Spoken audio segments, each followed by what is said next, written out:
ustedes siguen en sintonía de Radio Atalaya y de su programa de opinión política Punto de Vista. Nuestro siguiente invitado es el ingeniero Roberto Aspiazo Estrada. No sé si ya lo tengamos en el enlace telefónico, estimados amigos. El ingeniero Roberto Aspiazo Estrada, que es dirigente empresarial, columnista de Diario El Universo, historiador y también personaje relacionado con el tema petrolero. Roberto, buenos días, ¿cómo está usted? Buenos días, Alcides, Juan Carlos. Igualmente un saludo a todos los radioescuchas. Es un gusto estar con ustedes para dialogar sobre los temas de actualidad.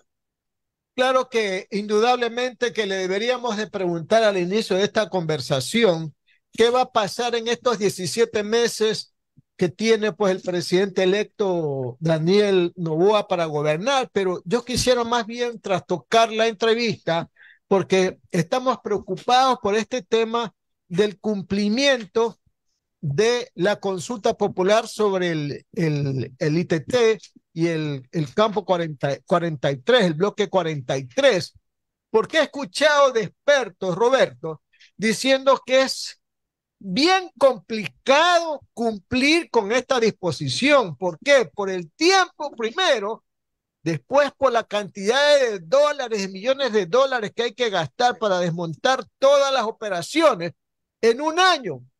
Y muchos dicen que no se puede en un año, sino en muchísimos años. Y hay también la propuesta de ver si es que esto se revé, ¿verdad? Porque el Ecuador va a perder mucho dinero por el ingreso que dejará de percibir por la explotación de este campo que produce pues 55,000 barriles diarios. ¿Cuál es tu pensamiento, Roberto? Gracias por la pregunta. Ayer justamente tuve oportunidad de hablar con el nuevo gerente general de Petroecuador, Reinaldo Armijos, y preguntarle cuál era el estado con vistas a un eventual desmontaje del campo, si ya tenían una idea cabal de cuánto eso iba a costar, y me dijo que así medio abuela pluma, pues calculaban que entre 1.200 y 1.600 millones de dólares. Ojo, imagínate, estamos hablando de un monto desproporcionado, desde luego considerando el tamaño de la economía del país, el propio déficit fiscal, es decir, tener que invertir en desmontar un campo petrolero que está generando recursos de 1.200 millones de dólares al año, en este momento con un petróleo de $90 considerado el indicador WTI. Así que eso da prueba de la dificultad que tenemos entre manos. Recién están contratando una empresa noruega que en definitiva tendrá que elaborar los términos de referencia para dicho desmontaje. Es decir, esto es todo un proceso. Calculan que no va a tomar menos de 5 años hacerlo.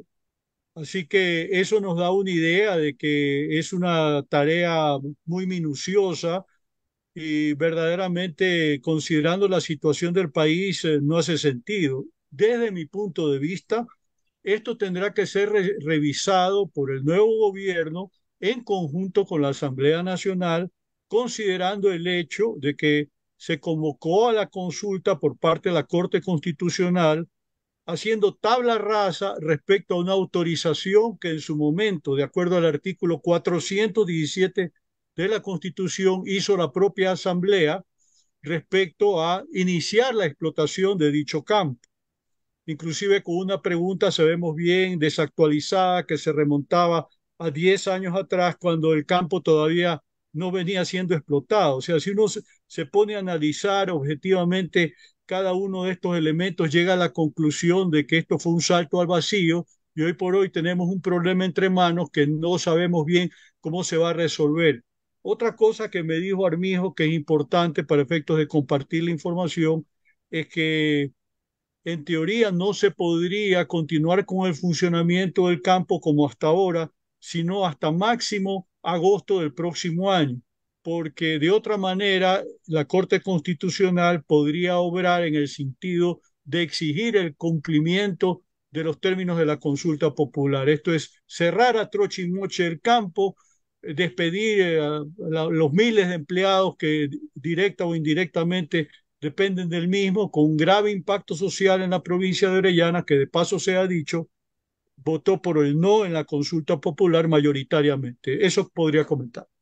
Roberto, lo que se quiere en este caso, ¿verdad? No es que no se va a respetar la decisión soberana del pueblo en el tema este de la consulta popular. Lo que pasa es que es impracticable, o sea, es inejecutable, podríamos decir. ¿Por qué? Porque la Corte Constitucional determina un tiempo para el desmontaje, pero ahí hay 250 pozos y los 250 pozos del ITT no es que los va usted a desmontar, los va a encementar, como dicen alguien por ahí, en 2, 3, 4 días. Muchos dicen que un pozo demora 10 días. Si hay 250 pozos, usted nomás multiplica la cantidad de tiempo que se necesita para el desmontaje. Además, que eso también significa dinero, que no lo tenemos. Entonces, hay muchas razones por las cuales la Asamblea puede muy bien rever esta situación. Pero ¿qué va a pasar con la Corte Constitucional, pues, Roberto? Bueno, ese es un problema que tenemos entre manos. Parte del mismo guarda relación con el hecho de que el nuevo presidente Daniel Noboa apoyó la tesis del sí, amparado en, lamentablemente, información inexacta. Por ejemplo, él manejaba el discurso de que producir un barril de petróleo en ITT costaba $58 el barril, cuando en realidad no es sino $18. Entonces, ahí hubo de por medio argumentos que en su momento desinformaron actores como el propio presidente electo en este momento y no se diga amplios sectores de la opinión pública. Y desde luego, cuando uno maneja un escenario en donde este año el déficit fiscal va a ser de por lo menos 4.000 millones de dólares, el cierre de ITT no va a ser sino agravarlo. ¿Qué va a pasar en términos del funcionamiento de la economía nacional? Se va a debilitar. Probablemente eso ya ha tenido incidencia en el propio riesgo país, esta expectativa negativa en lo que tiene que ver con su futuro petrolero, porque si esto pasó con Yasuní, evidentemente considerar nuevas áreas de explotación va a ser prácticamente imposible y asimismo difícil hacerlo en aquellas que ya están con operadores con contratos de prestación de servicios. Entonces, verdaderamente estamos con la pendiente muy inclinada.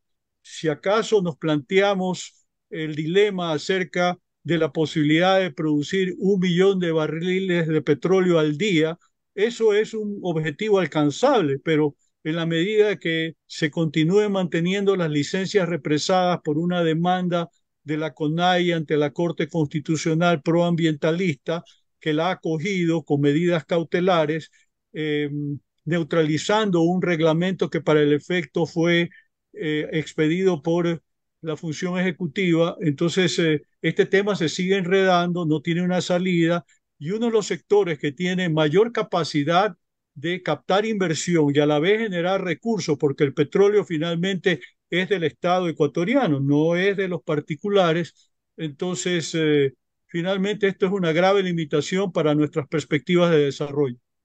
Si se va a trabajar en la inaplicabilidad o impracticabilidad del resultado de la consulta del Yasuní, Roberto, ¿verdad? Se le tiene que explicar mediante una campaña informativa al ciudadano los motivos y las razones por las que se quiere hacer esto, para que no se vaya a pensar que se está desautorizando, se está dejando de respetar la decisión del pueblo en este sentido, ¿no te parece?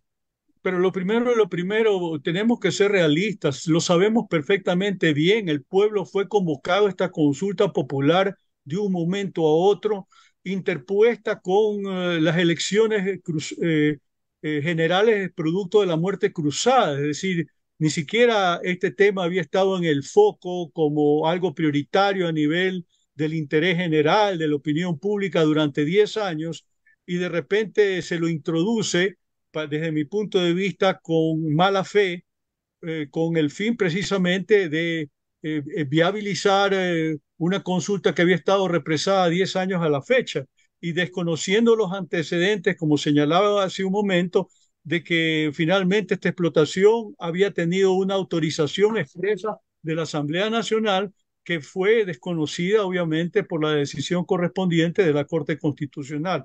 Así que yo creo que desde el punto de vista jurídico, constitucional y desde la perspectiva también de la praxis política, este tema en algún momento va a tener que ser revisado porque como la medida no se ha instrumentado todavía, también no se ha producido un conflicto social en la provincia de Orellana, que inevitablemente se va a dar si es que acaso se quiere dar luz verde al desmantelamiento del campo que produce muchos beneficios para la zona. Las 9 de la mañana, 41 minutos, 9 de la mañana, 41 minutos, Radio Atalaya y su programa de opinión política, punto de vista. Estamos dialogando con el ingeniero Roberto Aspiazu Estrada. Las preguntas de nuestro compañero Juan Carlos Sánchez Arosemena. Juan Carlos. Roberto, buenos días, ¿cómo vas? Y en esa línea, la provincia de Orellana que terminó votando en contra de que se cierre el campo, pues. Es correcto, Orellana votó por el no e igualmente sucumbió. Es decir, las dos Así es, provincias petroleras que debieron haber sido consultadas en primer término respecto a cómo estaba su disposición de votar sí o votar no, desde el punto de vista que la Constitución prescribe que estas consultas de carácter ambiental tienen que ser en los lugares directamente afectados. Y es la exacto, razón por la cual la consulta minera se efectuó básicamente en el distrito metropolitano y en una parroquia rural del mismo, no más. Entonces, uno se plantea el dilema, ¿cómo así esta minera fue de ámbito acotado y local, mientras la otra la hicieron de carácter nacional? Porque sabían que si era exclusivamente local la iban a perder, como en efecto la perdieron. Entonces, hay detrás de la consulta popular todo un manoseo por parte del lobby ambientalista que tuvo por principal vocero a un ex miembro de la Corte Constitucional hasta mayo de 2022. Él se encargó naturalmente de hacer el contacto con sus colegas para ¿A promover esta quién nos referimos iniciativa. puntualmente, Roberto? Sí, ¿Perdón?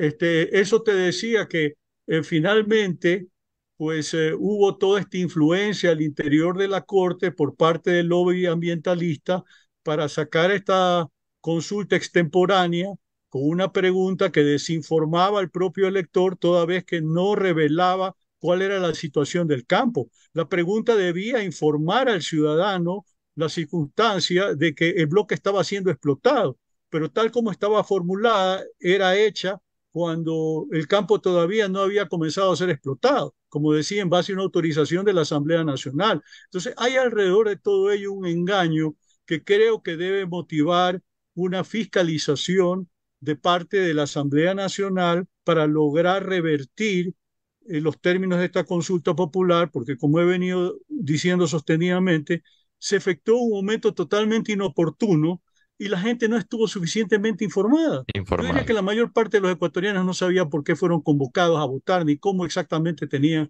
que sufragar y las implicaciones que verdaderamente tenía este tema. ¿Quién era? ¿Quién fue ese ex miembro de la Corte Constitucional que lideró ese lobby ambientalista, Roberto? Ramiro Ávila, Ah, que ya, estuvo Ramiro Ávila, ya, activo haciendo correcto, ya. vocería justamente en favor de Yasuní.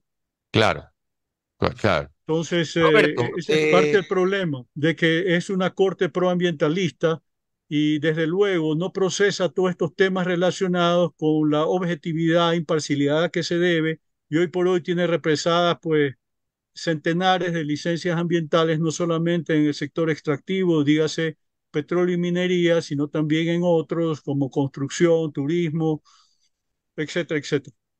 correcto. Roberto, tenemos un presidente electo ya. Tú estás cercano a los sectores empresariales. Te diría cómo crees que han recibido este resultado de la elección. Y luego ya lo tenemos al presidente electo. Entiendo que ayer iba para un viaje a Madrid y entiendo que en Italia me imagino que será Roma, no lo sé, porque en realidad su agenda no está siendo conocida. Yo por lo menos no he visto noticias respecto a quién es la comitiva que lo acompaña, más allá de su esposa Lavinia. No sé si tengas tú noticias al respecto de qué contactos está yendo a hacer él allá en Europa. Y luego un poco el escenario eventualmente pues de lo que serían inversiones nuevas en el país. Dejemos de lado la inversión extranjera porque no creo que en un gobierno de tan corto plazo podamos tener expectativas altas de nueva inversión extranjera, pero quizás sí de nueva inversión, digamos, nacional, local, ¿no? ¿No es verdad? Entonces, sobre estos temas, Roberto, si nos podrías dar un poquito tu criterio, por favor. A ver, respecto a la agenda de Daniel Noboa en Europa, no tengo la menor idea y creo que tendremos que guiarnos en base a las informaciones que aparezcan en redes sociales y los medios tradicionales. Desconozco. Yo pienso que a nivel del sector empresarial su triunfo ha sido bien recibido. Es un hombre que se pertenece a los mismos, que tiene experiencia en distintas actividades productivas, comerciales en el país e igualmente alguna experiencia en comercio exterior y creo que esa visión va a ser importante para alentar el potencial de inversión que ha estado reprimido tanto de la inversión nacional como la extranjera. Yo soy de la idea de que tiene que retomar el plan de inversiones del gobierno saliente que no llegó a ejecución y que comprende una treintena de proyectos, 14 de los cuales guardan relación con el sector petrolero. Específicamente, uno de los más avanzados guarda relación con la construcción del tren de alta conversión de la refinería de Esmeraldas, por citar un caso, o de la explotación del gas del Golfo de Guayaquil, por citar otro, de manera tal de que esos son procesos a los que hay que darle continuidad, como también a programas de carácter social como aquel de la desnutrición crónica infantil. De modo Ujú. tal que yo creo que hay mucho optimismo, esperanza del gobierno que pueda hacer Daniel Noboa. Desde luego va a depender de muchos factores.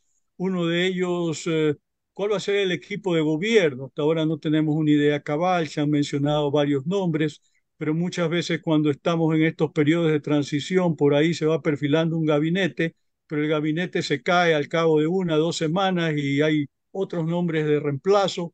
Así que toca tener un poco de paciencia, pero evidentemente tiene que tener un equilibrio entre el factor experiencia, el factor juventud, que creo que es positiva la renovación generacional. Creo también que es muy importante el hecho de que hay que continuar manejando el discurso de convocar una unidad nacional, tratar de trasladarlo en la práctica al seno de la Asamblea Nacional, procurar que se elija un presidente de la misma que tenga una visión de carácter institucional, no partidista, que no se convierta en un conspirador a sueldo, porque esa fue la realidad en lo que tiene que ver con pues, el gobierno del presidente Lazo, en donde hubo al final pues, un personaje, el señor Saquicela, que desde luego era parte de un complot con el correísmo y con el indigenismo para tirar abajo el gobierno elegido democráticamente. Entonces, creo que ese nombramiento va a desempeñar a la par un rol muy importante y ojalá que tengamos a los años un buen presidente de la Asamblea que genere condiciones mínimas de gobernabilidad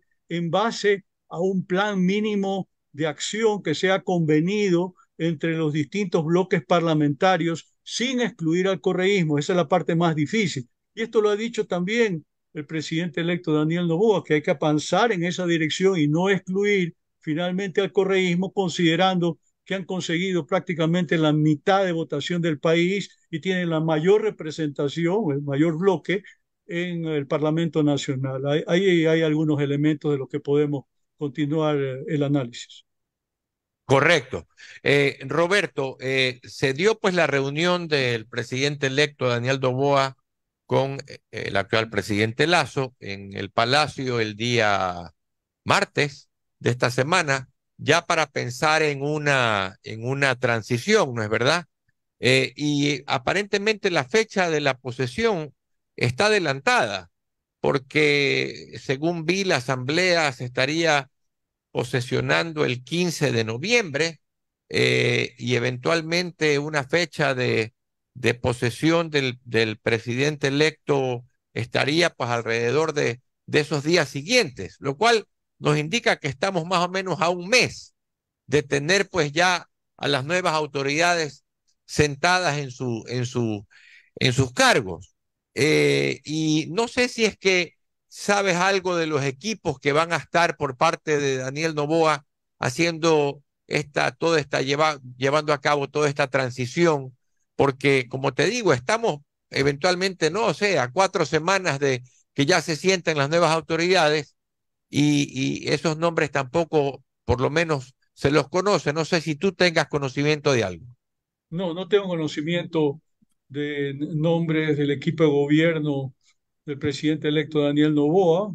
Entiendo que eso lo están trabajando intensamente para tratar de generar los equilibrios del caso, decía yo, entre experiencia y juventud. Yo creo que es muy importante que ese primer paso, es decir, del equipo que lo acompaña a él, verdaderamente brinde satisfacciones y haya la percepción por parte de la ciudadanía de que con ese equipo el gobierno va a funcionar y va a poder cumplir algunas metas en el corto plazo, principalmente en temas como seguridad y economía, que son prioritarios desde el punto de vista de que vamos a cerrar 2023 con un crecimiento económico muy leve y desde luego no ha habido una verdadera reactivación sostenida que se pensaba iba a ser un fenómeno de la pospandemia. Eso no ha sucedido. Nos estamos manejando con un déficit fiscal recurrente que este año va a estar en el orden de 4.000 millones de dólares, que eso limita mucho la capacidad de inversión en obra pública con todo el impacto que esto tiene sobre la economía nacional entendida como un conjunto, de manera tal que yo pienso que lo principal es que Novoa fije lo que llaman los gringos quick wins, ganancias rápidas en temas como seguridad, también aspectos específicos relacionados a la situación económica, porque especialmente en esos ámbitos la transición va a tener de modo propio complicaciones. Creo que trabajar una agenda común, ejecutivo-legislativo, es fundamental y desde luego no debe ser una agenda muy complicada, sino acotada a estos temas prioritarios, agregando pues, otros relacionados a obra pública, vivienda, lucha contra la corrupción. Desde luego, si en el marco de este acuerdo se incluye el correísmo, no puede entrar de ninguna manera una comisión de la verdad o algún tipo de formulismo que conduzca a la impunidad. Eso es inaceptable y creo que ya lo ha dicho el propio presidente electo, que eso no puede ser parte de ningún acuerdo en ese sentido. Sabemos que eso es difícil porque desde hace muchos años ese tema sigue siendo el aspecto central de la motivación y el hilo conductor de la actuación del correísmo, con toda la fuerza política que tiene dentro del acontecer nacional.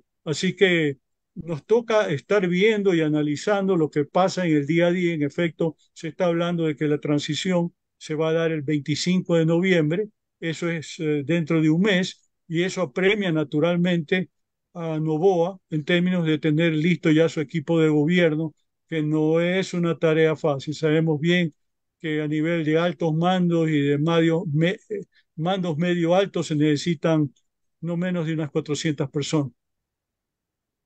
Las 9 de la mañana, 54 minutos, 9 de la mañana, 54 minutos, Radio Atalaya y su programa de opinión política, Punto de Vista. Estamos dialogando con el ingeniero Roberto Aspiazu Estrada.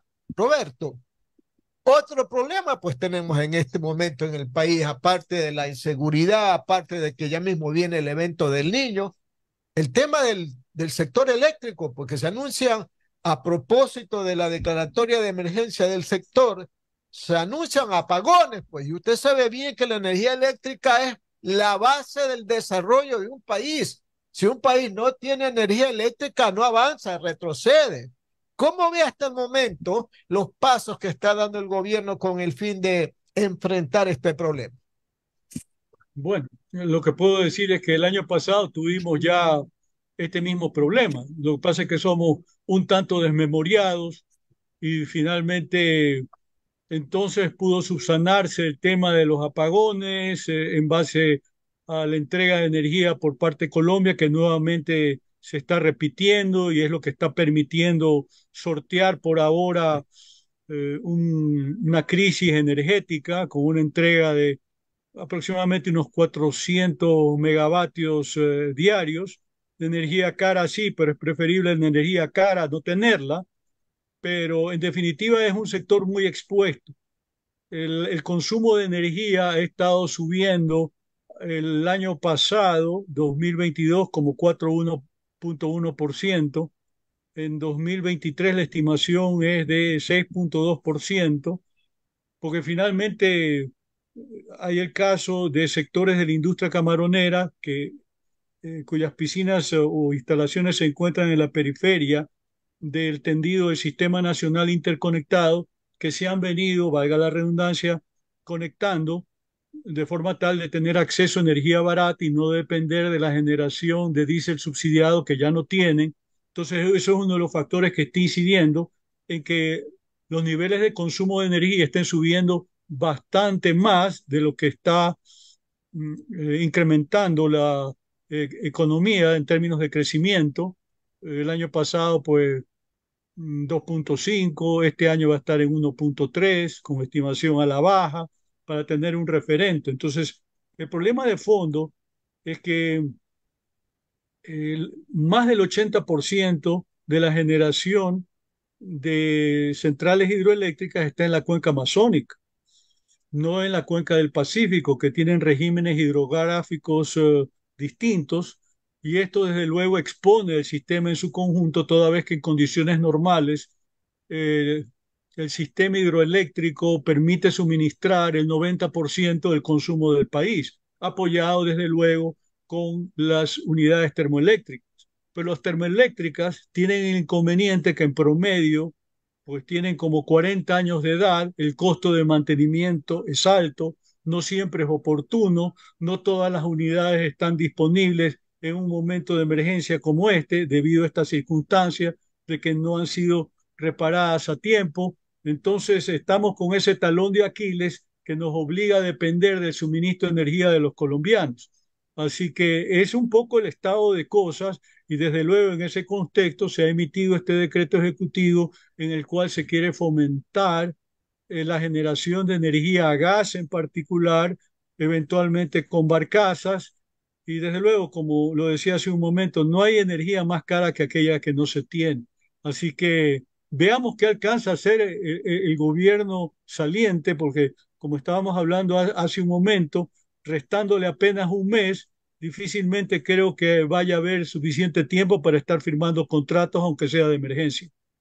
Roberto, pero si el problema del estiaje, ¿verdad? Se presenta sobre todo en las centrales hidroeléctricas ubicadas en la región interandina, o sea, no hay agua en este momento, esa es la realidad.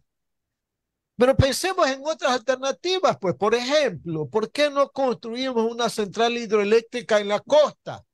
En cualquier parte de las provincias de la costa. Aquí el agua se bota al mar, todos los estuarios, el estuario del río Guayas, el agua al mar, el río Chone, el del río Portoviejo, se va al mar, todo el agua se desperdicia. ¿Por qué no se construye una central hidroeléctrica? Ya tenemos una, la Marcela Niado, en la presa de Aule Peripa, y unas pequeñas en otras provincias, pero una gran central hidroeléctrica en la costa. ¿Cómo verías tú esa propuesta?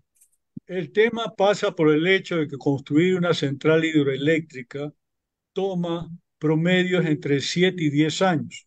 Y en este momento no estamos construyendo uno, estamos tratando de terminar un par, no todas de la vertiente amazónica, pero relativamente medianas, pequeñas, que se han quedado con el distinto tipo de problema constructivo, pero desde luego yo pienso que en el mediano plazo hay que procurar encontrar una solución de esa naturaleza, apuntar también a energías alternativas.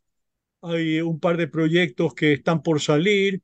Se entregó un paquete de 500 megavatios recientemente y hay otro listo de otros 700 megavatios.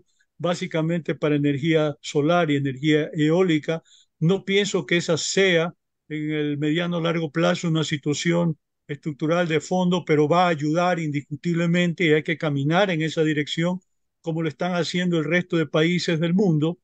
Pero finalmente creo que hay que trabajar también en el tema de generación termoeléctrica, pero no en base a diésel, sino a gas o a fuel oil, que son combustibles más baratos.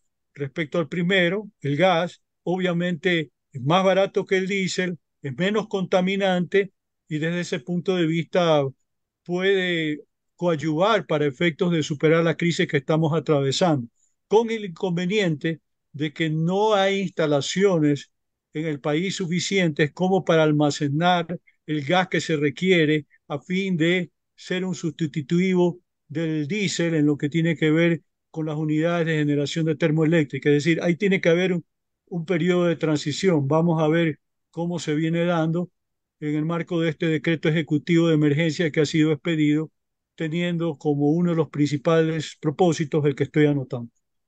Todos sabemos que el problema del país, que ya lo hemos anotado, también es el económico y financiero. El presidente electo Daniel Noboa, en el momento en que se siente y abra los cajones de su despacho, se va a encontrar con deudas por un lado y con falta de dinero por el otro. Y al frente una cantidad grande de solicitudes de pago de toda índole, desde los décimos que hay que pagarlos en diciembre hasta las deudas de la deuda externa, hasta los de los municipios. Entonces se buscan alternativas. ¿Cuál podría ser las alternativas que debería de tener para ver de cuál de ellas agarrar? Por ejemplo, podría ser revisar los subsidios o focalizar los subsidios de los combustibles, podría ser uno.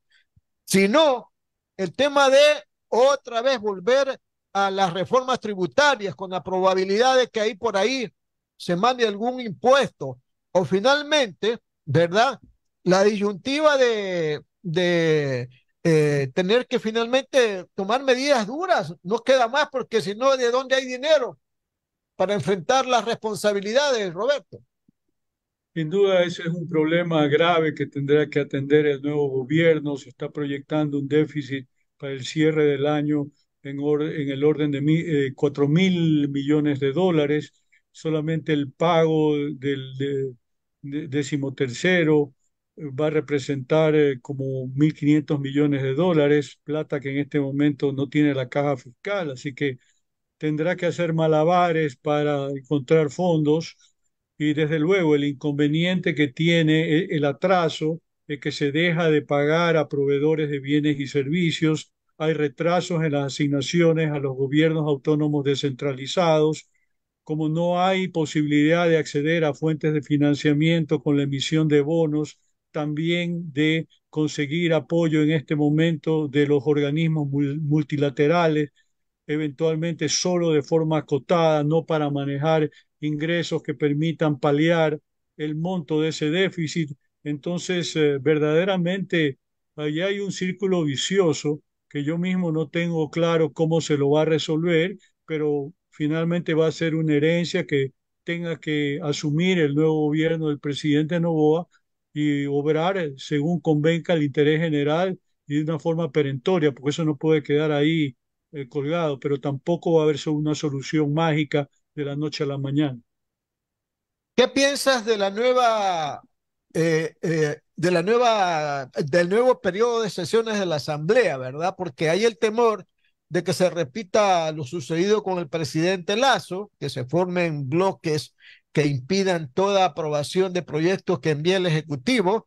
El presidente electo ha dicho que va a enviar cada mes un proyecto de ley de tipo económico urgente, pero ¿se necesita o no del aporte de la Asamblea o el presidente también tiene la potestad desde su punto de vista de la autonomía de hacer funcionar al país en base a las decisiones que él tome propiamente dichas? Yo creo que es ideal que el gobierno del presidente Noboa participe de la nueva mayoría parlamentaria, que capte la presidencia, igualmente la estructura de las comisiones. El dilema está en torno, ¿el correísmo va a entrar o no?